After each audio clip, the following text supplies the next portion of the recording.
Lena and I met nearly 2 decades ago, in the most unromantic of places, the DMV. I was renewing my license, and she was arguing with the clerk because they'd misspelled her last name on a car title.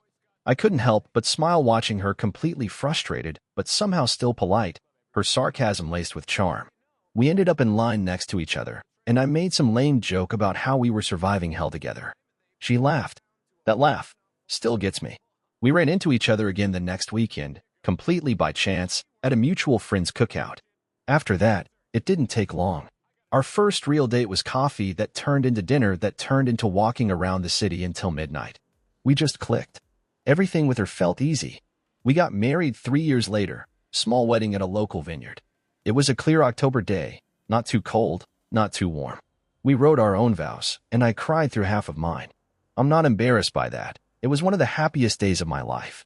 Now, 18 years in, our life looks a lot different but still full. We live in a quiet neighborhood outside Indianapolis in a 2-story house with a wide porch and a backyard big enough for the kids to run wild. I run a small architecture firm that keeps me busy but fulfilled. Lena works in marketing for a mid-sized tech company. She's always been good with words, way better than me. We've got 3 kids, 2 boys, 13 and 10, and our youngest, a girl, is 6. The boys are into soccer, Legos, and whatever latest weird trend their friends are into. Our daughter is the most energetic of the bunch, bright, chatty, and always insisting on doing things all by myself. Lena and I take turns wrangling the chaos, but it works. We're a team. We've got routines, like everyone. Monday nights are always pasta night. I do the cooking. Friday nights, we rotate movie picks, which usually leads to some hilarious negotiations. Saturday mornings are for sleeping in, as much as the kids allow, pancakes, and catching up on laundry. It's not glamorous, but it's ours. Some days I look around the dinner table, the kids laughing, Lena telling a story from work, and I think, this is the good stuff. This is what I always wanted. It's not perfect, but it's full and real. And it's home. One thing that always stood out to me about Lena was her energy. Even when we were young and just figuring life out, she moved through the world with purpose. She had this quiet confidence that made people listen when she spoke, not because she was loud or demanding, but because she was so damn sure of herself. I used to joke that she could sell sand in the desert, and it wasn't far from the truth. In the early years of our marriage, we lived in a small apartment on the 2nd floor of a duplex just outside downtown.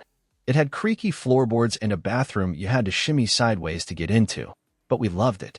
We'd sit on the fire escape at night with cheap wine and takeout, watching the city move around us. Back then, life felt like it was all ahead of us. We'd talk for hours about what kind of house we'd live in, what our kids might be like, where we'd travel once we had the money. When I got the offer to join an architecture firm in the suburbs, we took it as a sign it was time to settle down.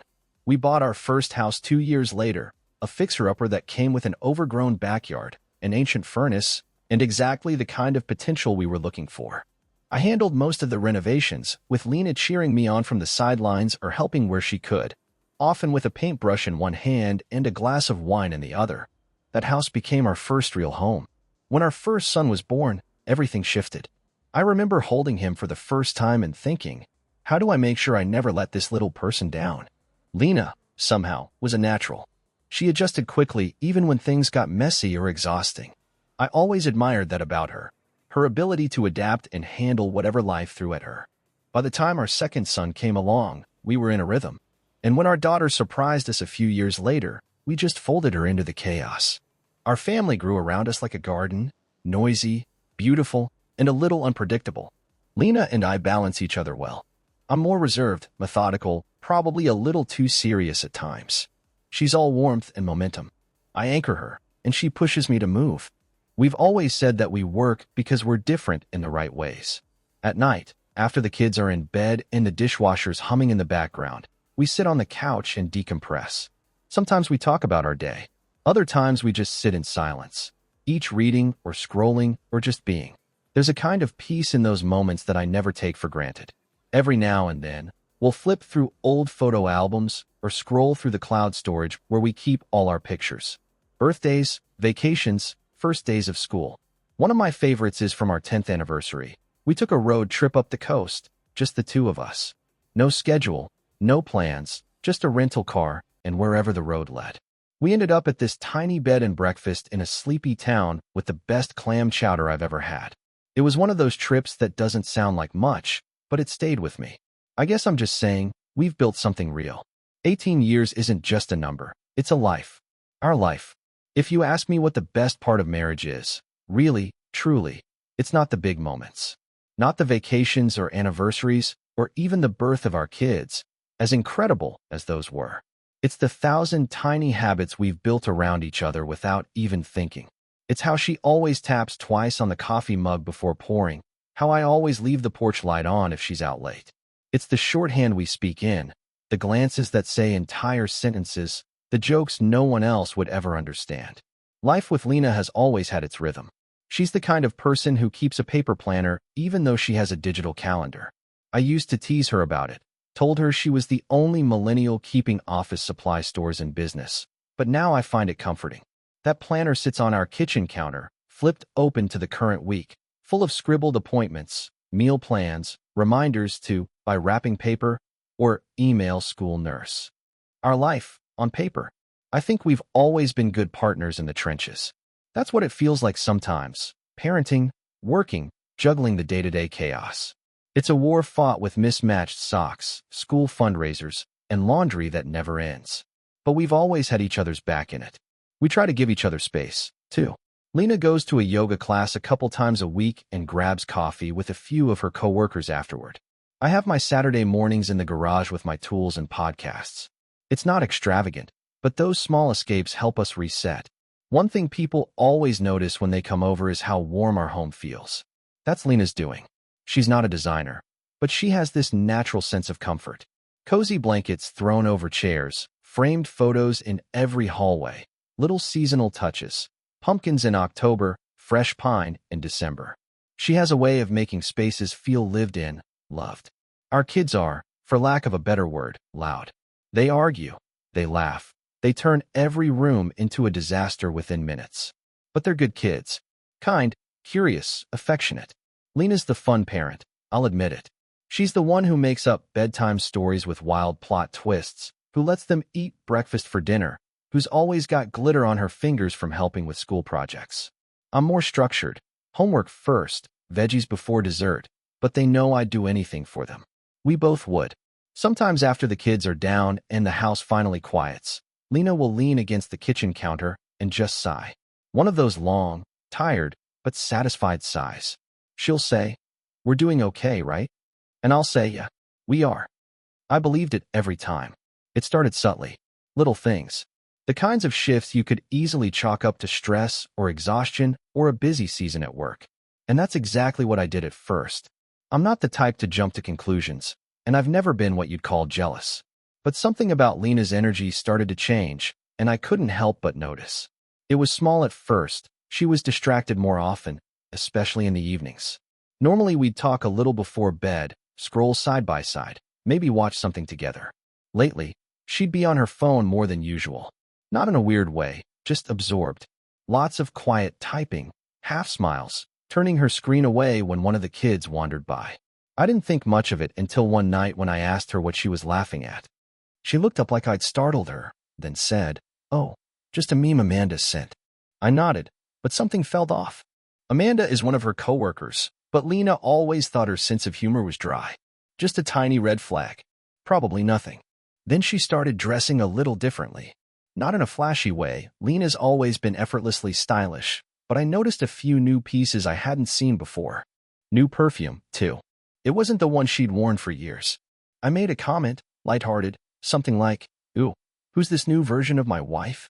She smiled, but it didn't quite reach her eyes. "Just trying to feel like myself again," she said. I told her she looked beautiful and she thanked me, but she was already halfway down the hallway before I could say anything else. Around that same time, she started staying later at work. Meetings ran long. Traffic was a nightmare. We're launching a new campaign. You know how it is. And I did. I've worked long days too. But the pattern was noticeable. A few weeks back-to-back where she was consistently home after the kids were already in pajamas. I offered to help. I said maybe I could pick up the kids more often, or bring dinner to her office if she was slammed. She waved it off. "Don't worry, I've got it." She said it with a smile, but again, something didn't sit right. Her voice had an edge, like she didn't want me showing up. It's hard to explain how you know something's shifting when there's no hard evidence. It's more like an atmosphere, a current under the surface of things. A conversation that used to feel easy suddenly feels like walking on glass. I'd ask her how her day was, and she'd say, fine, then change the subject. I'd try to hug her from behind in the kitchen, and she'd flinch, just slightly, like she wasn't expecting it, like she didn't want to be touched. One night, I woke up around 2 a.m. and saw the light from her phone glowing under the covers. I pretended to turn in my sleep, and she quickly shut it off.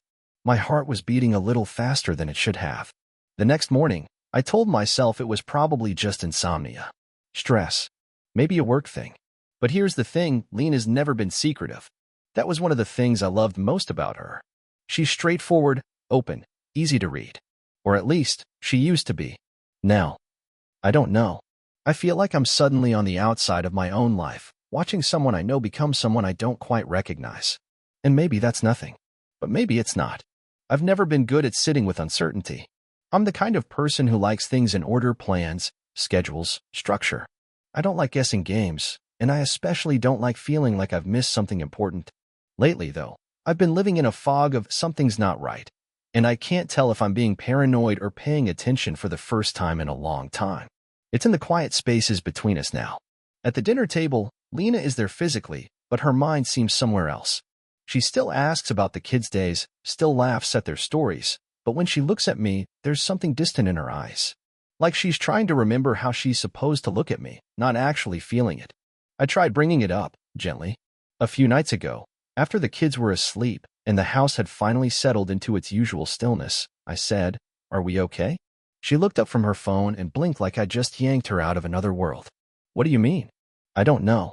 You've just seemed distracted. A little far away lately." She set her phone down and gave me a soft smile.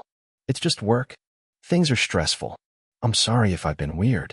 That should have reassured me, but it didn't. Because it wasn't just the distance. It was the effort behind the smile, too rehearsed, too careful, like she was trying to close a door she didn't want me looking through.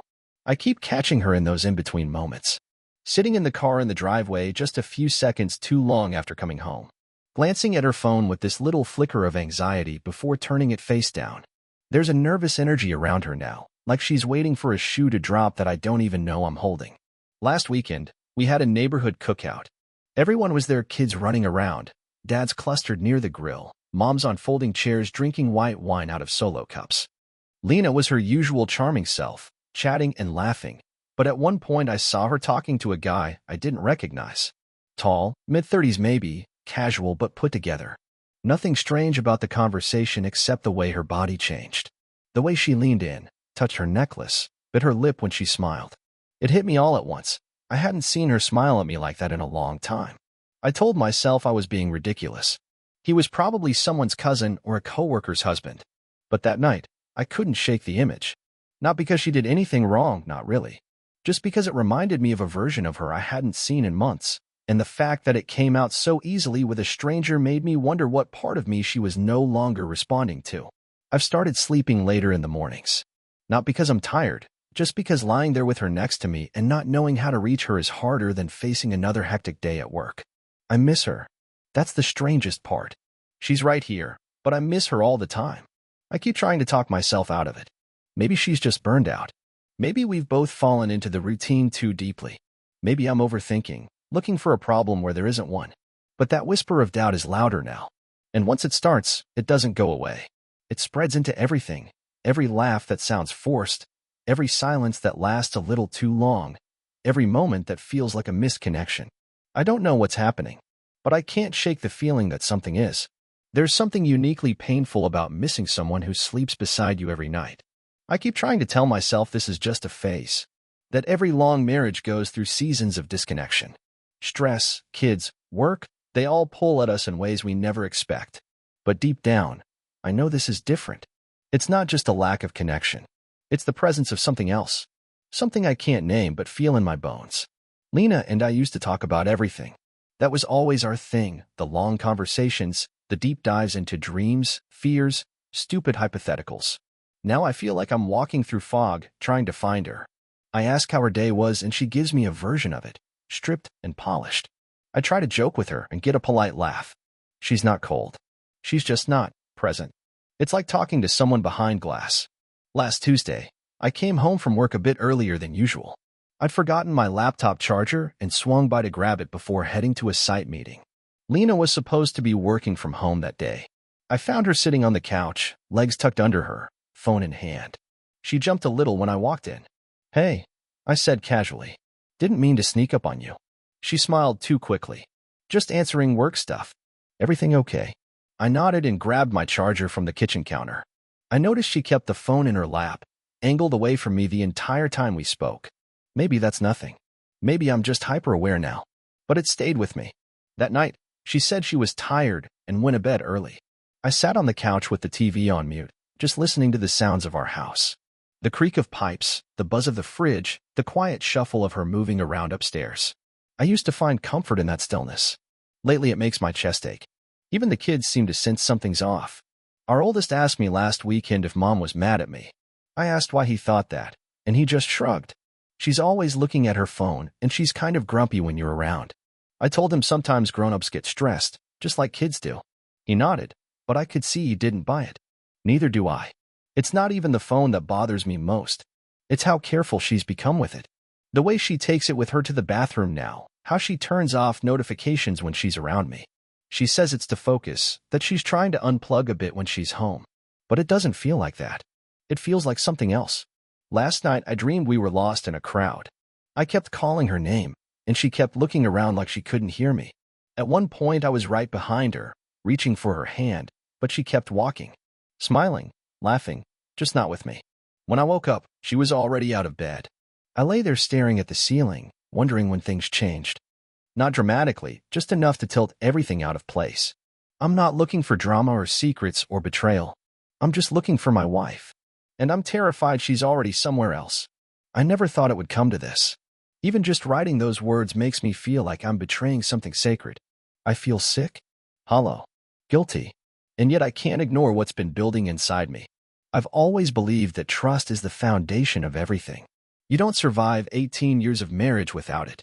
Through job changes, 2 miscarriages, sleepless newborn nights, family fights, money stress. We made it through all of that because I trusted Lena.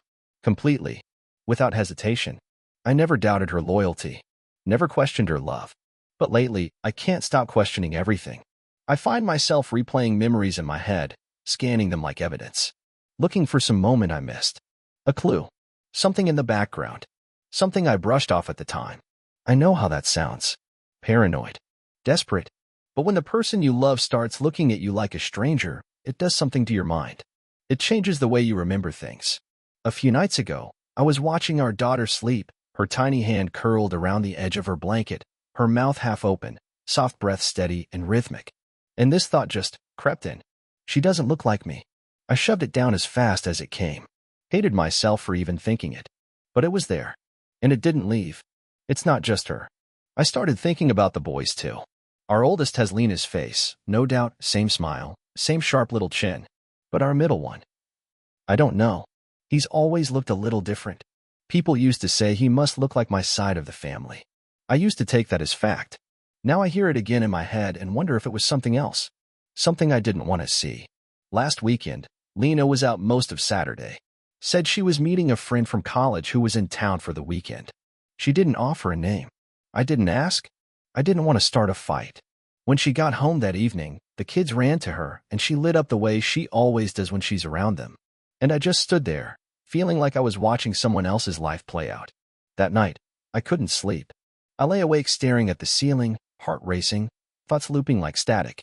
At some point, around 3 a.m., I quietly got out of bed, went to my office, and pulled out the laptop. I don't know what I was searching for.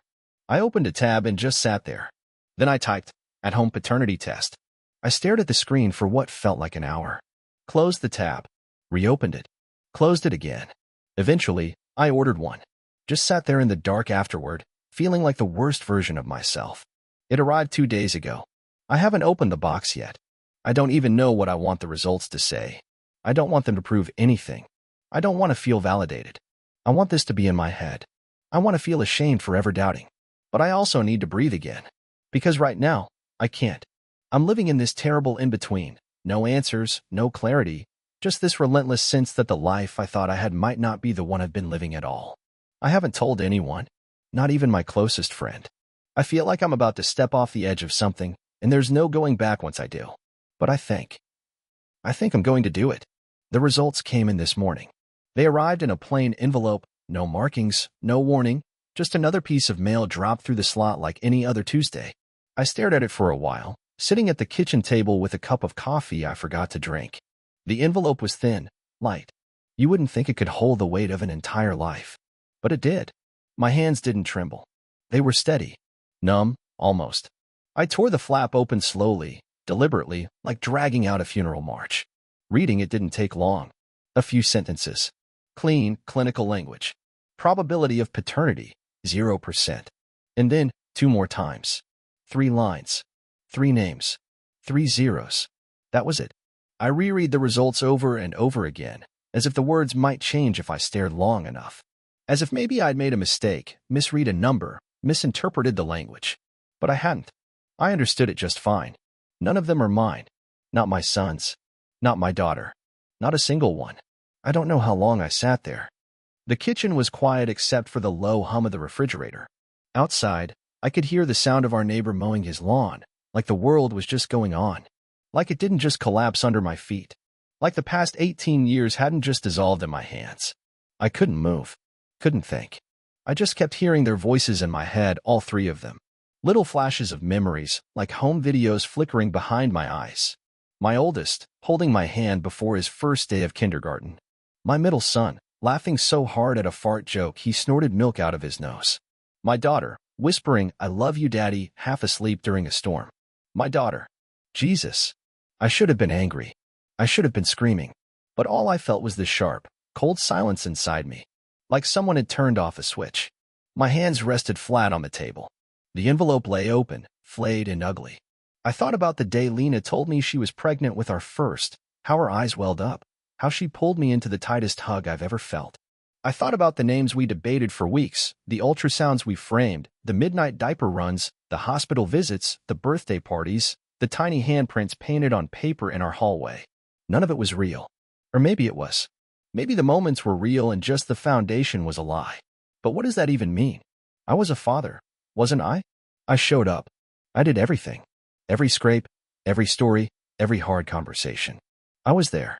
I loved them. I still love them. And yet I'm not their father. Not by blood. Not by biology. I feel like I've been erased from my own life. I wish I could say I cried, but I didn't. Not yet. I just sat there, hollow, like something had been scooped out of me.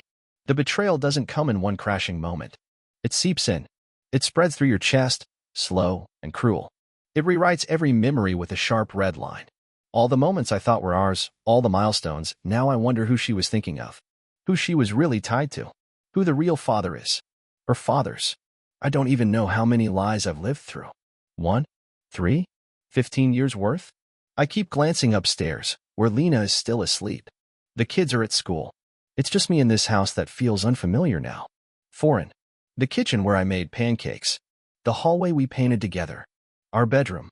All of it layered in something I can't name yet, something poisonous. I haven't said a word to her. Not yet. But I will. And when I do, nothing will be the same again. She was still in bed when I walked upstairs. Sunlight was bleeding in through the curtains, soft and golden, casting a glow over the room we've shared for almost 2 decades. She looked peaceful, the way she always does in the early morning, hair messy, face relaxed, one arm slung over the blanket. For a second, just a second, I froze in the doorway and imagined this morning under different circumstances. If the envelope hadn't arrived, if the lie had remained buried, if I were still the man I thought I was, husband, father, loved, safe. But I wasn't any of those things anymore. "Lena," I said. My voice wasn't loud, but it was sharp enough to snap her awake instantly. She blinked, rubbed her eyes, and sat up. "What's wrong?" she asked, and something in her face shifted when she saw mine. I didn't answer. I walked to the edge of the bed and placed the envelope down on the blanket between us. She looked at it, then at me, and back again. "What's this?" she said, quieter now. "Open it." She didn't move at first. Her hands stayed in her lap. But then, slowly, she reached for the envelope. Slipped the papers out. Her eyes scanned the page. I watched her face the way you watch a building collapse in slow, shuddering increments. First came the confusion, then recognition, then something like fear. She didn't say anything. Her hands dropped to her sides. The papers slid to the floor. "So," I said, my voice low and steady, "do you want to tell me the truth now, or should I keep asking questions I already know the answers to?" She opened her mouth, then closed it again. Her face drained of color. I don't know what to say," she whispered. "Then let me help. You've lied to me. For 15 years. You've let me raise children that aren't mine. You've let me believe, with every breath in my body, that this family was built on love, on truth, on us. And it was all fake. So tell me, Lena, whose kids are they? Who was I taking to soccer practice while you were sleeping with someone else?" She was crying now. Not loud, not pleading. Just quiet tears rolling down her face. "It wasn't like that," she said, shaking her head. "It didn't mean." "Don't." I cut her off. "Don't you dare say it didn't mean anything. You made me build a life on a lie. You let me love those kids like they were mine. You let me hold them when they were sick. You let me believe I had a future with you.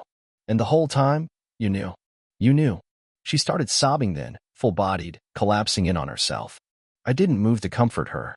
I didn't feel sorry for her. I felt rage like I've never known. Cold, surgical rage. It wasn't just about the infidelity. It was about the years stolen from me. The memories that now feel contaminated. The identity I've carried that no longer fits. I've been a father to children who aren't mine. And I was never even given the choice. "I want you out," I said flatly. She looked up at me, eyes wide, lips trembling. "What?" "You heard me. Get out. Take your things. Take your lies. Take your children, or whoever's they are, and go. You don't live here anymore. Please," she said. "Please don't do this.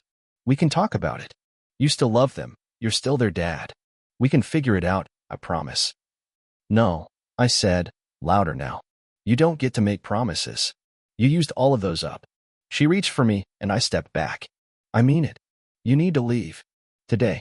She tried to say something else, but I was already walking out of the room. I couldn't stand to look at her anymore. I changed the locks that afternoon. I packed up every piece of her clothing, every photo, every little trace of her in our home, and left it outside the front door. I told the kids they were going to stay with her for a while. I didn't say why. I couldn't. Not yet. When she came back later to pick up her things, she begged me to talk. I didn't open the door. I watched from the upstairs window as she stood there crying, hands shaking, surrounded by the wreckage she created. Eventually, she left. And just like that, they were gone. All of them. The silence in the house tonight is different. It's not peaceful. It's brutal. It's loud in the way only absence can be. Their coats aren't hanging by the door. Their backpacks aren't dropped by the stairs. Their laughter isn't echoing through the halls. Everything feels hollow. But it's also clean. Honest, for the first time in years. Tomorrow, I start over. It's strange how quickly a house can stop feeling like a home. After they left, the place felt too big, too quiet, like someone had sucked the air out of every room. I walked around for hours the first night, not because I had anything to do, but because I didn't know where to sit. The living room looked wrong without the kids sprawled across the floor. The kitchen was too clean. Their beds were made and untouched. Everything still smelled like them. I couldn't bring myself to touch their toys, their shoes, their drawings taped to the fridge. But I couldn't throw them away, either. So I boxed it all up. Every trace. Carefully, like I was packing a part of myself I wasn't ready to look at yet. Then I got to work. The first thing I did was repaint the bedroom. I stripped the bed down to the frame and bought new sheets, new pillows, a new mattress. I changed out the lamp she picked, donated the dresser she loved. I took the photo albums and shoved them in a storage bin.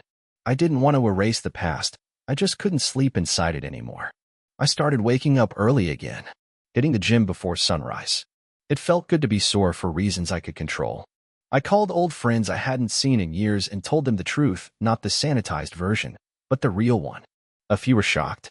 One admitted he'd always had questions but never wanted to interfere. That stung, but I let it go. I wasn't interested in blame anymore. I just wanted to move forward. One afternoon, I stopped by a local coffee shop I'd passed 100 times but never gone into. It was quiet, cozy, tucked between a laundromat and a tailor. The kind of place you only find when you're wandering without a plan. I ordered a black coffee and sat near the window, just watching people pass by. It was the first time in weeks I felt like a person instead of a broken version of one. That's when she walked in. I noticed her because she was laughing at something the barista said, this loud, unfiltered laugh that cut through the soft cafe music. She looked relaxed, present, like someone who wasn't trying to escape her life. I didn't plan to talk to her. I really didn't. But she caught me looking, smiled, and said, "I always feel like I order the wrong thing here." I smiled back. "What did you get?" "Something with too much foam and not enough caffeine." I laughed, for real, not out of politeness. We talked for maybe 5 minutes. Just enough to learn she was a nurse at the local hospital. Divorced. 2 kids. She didn't ask why I was sitting alone with circles under my eyes. And I didn't offer. It was just easy. Light. A blip of normal. The next time I came in, she was there again. This time, she offered to buy my coffee. Said it looked like I needed it more than she did. I told her I'd trade her for a recommendation.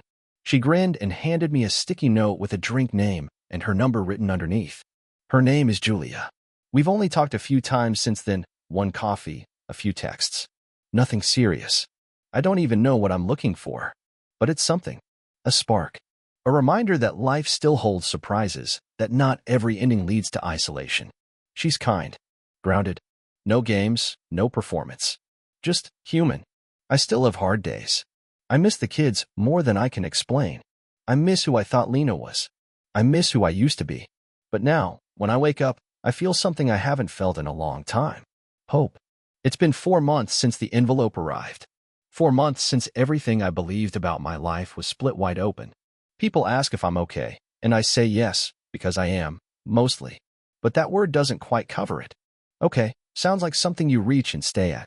What I feel is more like motion, not healed, not broken, just moving forward in pieces. Some days I wake up and the house feels peaceful. Other days it feels like a museum of a life that no longer exists. I still find small reminders of them in strange places, a sticker on the underside of the coffee table, a toy car in the dryer vent, a crayon drawing behind the bookshelf. I don't throw those away. Not anymore. I put them in a box in the closet, not because I need to look at them, but because I'm not pretending they didn't happen. I loved those kids. That love didn't vanish because of a DNA test. Lena tried to reach out. Once through email, once through a friend. The message was always the same. She's sorry. She regrets everything. She never meant to hurt me. I don't doubt that some part of her believes it. But forgiveness doesn't mean reopening the door. I didn't respond. I don't need an apology to move on. And I don't owe her my attention anymore. The divorce was finalized last week. Clean. Quiet. She didn't fight it. No custody battle. No negotiation over assets. Just 2 signatures and silence. We're strangers now, bound only by the wreckage of what used to be. As for Julia, we've continued seeing each other, though I've kept things slow. She's been patient in a way I didn't expect. She never pushes, never pries. Just shows up. A coffee on the porch. A walk through the park. One night last week, we sat on a bench watching the sunset, and she rested her head on my shoulder. I didn't flinch. I didn't panic. I just closed my eyes and let it be. I'm still learning how to exist in this new version of life. I've started writing again, just small journal entries, like this one. I've taken up running. I bought a cheap second-hand guitar and started teaching myself chords. Most of it is terrible, but it feels good to create something with my hands, to start from nothing and make a sound. And that's kind of where I am, really, learning how to start from nothing again. But this time, I'm building something that's mine. No lies. No illusions. Just truth, even when it hurts. Especially when it hurts. To anyone out there in the thick of it, doubting yourself, questioning everything, unsure if you'll ever feel solid again, let me tell you this. You will. Not all at once. Not in the way you expect. But it'll come. Not because you find some grand closure, but because you decide to stop bleeding for people who watched you suffer and stayed silent. I didn't choose what happened to me, but I get to choose what happens next. And that's enough.